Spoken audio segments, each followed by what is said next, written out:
Hello everyone and welcome to the 29th episode of Dyllon Explains Everything. My name's Dylan. In case you couldn't tell by the title, I'm the one explaining everything, including the topic of today, how to actually solve one of these things.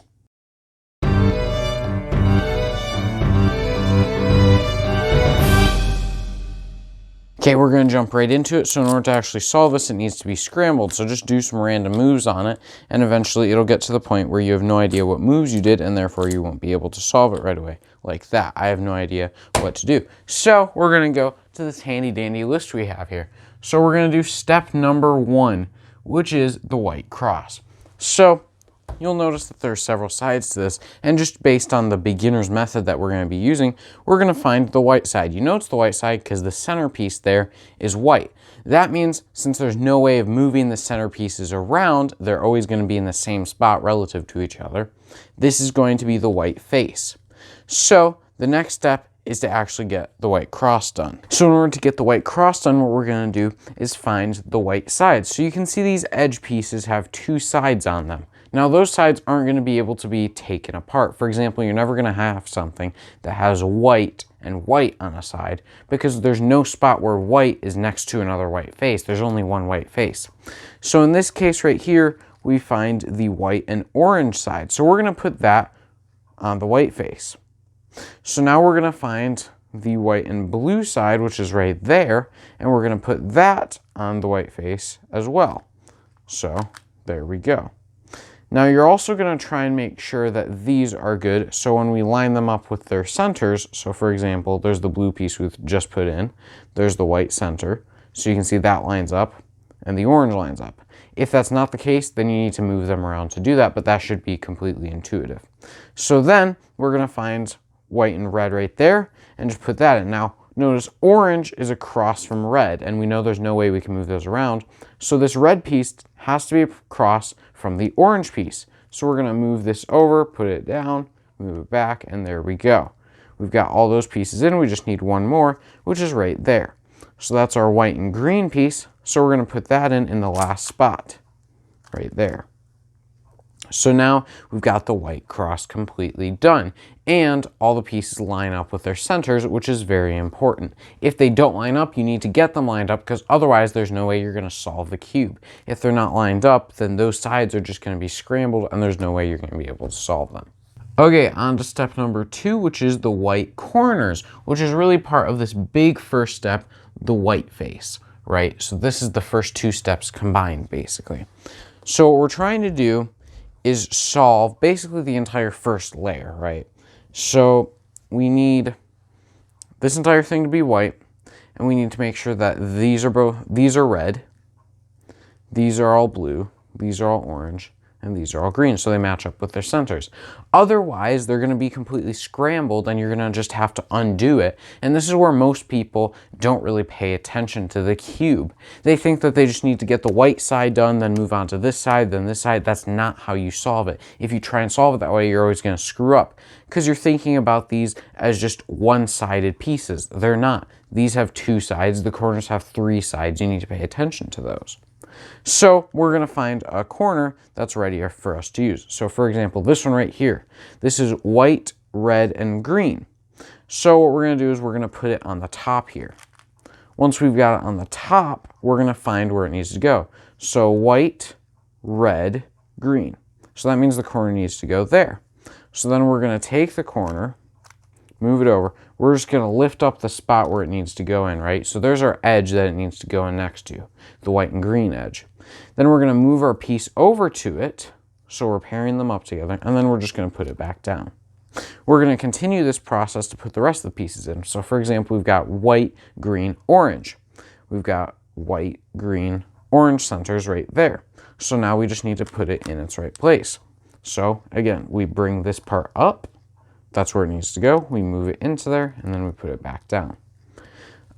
This next one, this one right here, we're going to bring that to the top. If it's already down here, you need to bring it to the top to be able to put it in. Then we're going to find the spot where it needs to go. In this case, it needs to be right there because it is orange and blue, and we're just going to put it in. You repeat this process for all the corners, and eventually you get the entire white side done, plus the first layer. If we go back to our handy dandy flow chart, we can see that step number 3 is the second layer.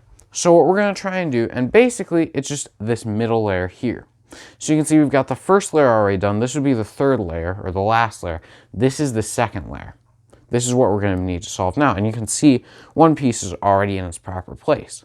So what we're really going to be doing is moving a lot of these top pieces around and sometimes bringing up these other pieces in order to put the proper pieces in. For example, right here, this piece is green and orange, therefore it needs to go right there between the green and the orange sides. So in order to do that, what we're going to do is we're going to put it in front of the orange so it lines up. We're going to move it over. We're going to bring up this piece. We're going to move this over here so that we're bringing the piece that we're putting in back to the front, and then we're going to put it down. So now the corner that we brought up is going to be right next to the edge piece that it needs to be with. We're then going to move them out of the way, bring up the side that we just brought up before, and put the corner back in its place, but now it's with the edge. So when we put it back down, boom, they're going to be together. So again, if we get like this orange and blue piece here, we're going to put that on the orange side. We're going to move it over. We're going to bring up the corner that it needs to go next to, move this back to there, and put this back down. So now the corner and the edge are paired up with each other. We're then going to move them off to the side. We're going to bring up the place where it needs to be. We're going to put them back in and bring them back down. And now they're paired up together. You repeat this for all your sides, and before you know it, the entire second layer is done. So now we need to move on to the next step, which is orienting the last layer. Now, this has a few steps within itself. So the first thing you gotta do is get the yellow cross done, which luckily we already have done, but I'm gonna screw it up just so I can tell you the basic idea of how to solve it. So you're gonna have one of three formations for the yellow side, just for the cross. Don't pay attention to the corners yet. You're either gonna have a line like I have here, you can have a dot, or you can have an L shape. With the dot, you're going to have to do 2 algorithms. For the line, you're only going to have to do 1, and for the L, you're only going to have to do 1. The dot's algorithms are just the other 2 algorithms, but you have to do them, both of them. So for the line, what we're going to do is we're going to do this algorithm, right? So we turn the front face clockwise, then we turn the right face clockwise, then we turn the up face clockwise. Then we're going to put the right face back down, bring the up face over again, and put the front face back down. So basically what we're doing is taking apart a lot of the pieces and then just putting them back together differently, right? So let's say I had the L shape on here, like that. So in this case, what you're going to do is you're going to put the L like this, like backwards in front of you. And you're going to do basically the same thing, but instead of doing the front face, then the right face, you're going to do the front face, then the up face. Then you're going to bring up the right face, put the up face back, bring the right face down, and bring the front face down. So you're just doing it in a different order. So in order to get the corners done and complete the entire face, we're going to have to look at what corners we already have up. So for example, we can see that there's 2 yellow corners already facing up here. Now, if there's 2, then you look for one to be in the top left. So you can see this one right here is going to be in the top left. It's also possible for these to be facing away from each other, in which case this one will be yellow and it'll be in the top left. So you're just going to find one, put it in the top left, and then do this algorithm. So you're going to bring the right face up, move it over, bring it back down. You're going to move it over again, bring this up, bring it back in, and put it down.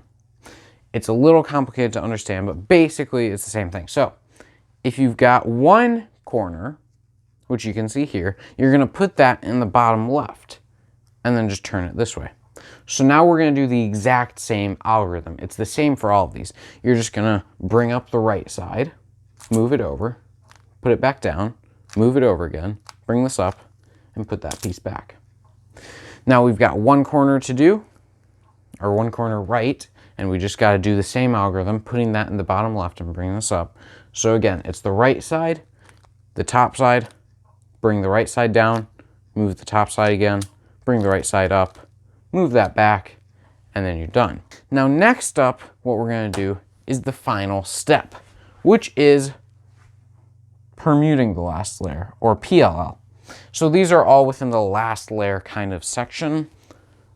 Basically, what this means is we're going to be turning the pieces to their proper side, because you can see here the last side is not done. Now, for things like OLL or even the first 2 layers, a lot of people memorize algorithms for special cases. So for example, right here, we can see that we have all the edges done in one corner. So we've only got these 3 corners that need to be moved. Now, personally, I know how to move these corners around properly, but for the sake of teaching you how to do it as a beginner and not having to memorize a bunch of algorithms, I'm just going to show you how you would normally do it. So for the beginner's method, you're going to find 2 corners that are right and put them in the back. Ignore the edges, we're just going to get the corners right first. So now these 2 corners are probably wrong. If all of them are wrong and you can't find 2 that go together and are next to each other that you can put in the back, then you just pretend that the 2 in the back are already right. So with those in the back, you're going to do a certain algorithm. Now, there's not a good way for me to show you this algorithm. There's not a good way to explain it like I have with the previous one, so I do recommend you just look it up. But this is the basic idea. You're going to bring the right side down, move the front side over, bring the right side down. You're going to do the back side a couple times, bring the right side up, move this back. And I know that made absolutely no sense, but you get the general idea. And if you don't, I recommend you look up the algorithm if you want to learn how to solve this. So now you can see that it's solved, but in most cases, that wouldn't be the end. In most cases, using the beginner's method, you're going to have something like this. All the corners are done and one of the edges is done. You've just got 3 left. Sometimes none of the edges will be done, in which case you just need to do this algorithm, solve one of them and then solve the rest. There's no way that you're only going to have 2 not done. And obviously if you had 1 not done, that's impossible, because that'd mean that it's in its right place. So in order to move these around, there's another algorithm that you'd have to learn. And again, I'm not going to even try and explain this in a beginner-friendly way. I just recommend you look up the tutorial because they explain it really well.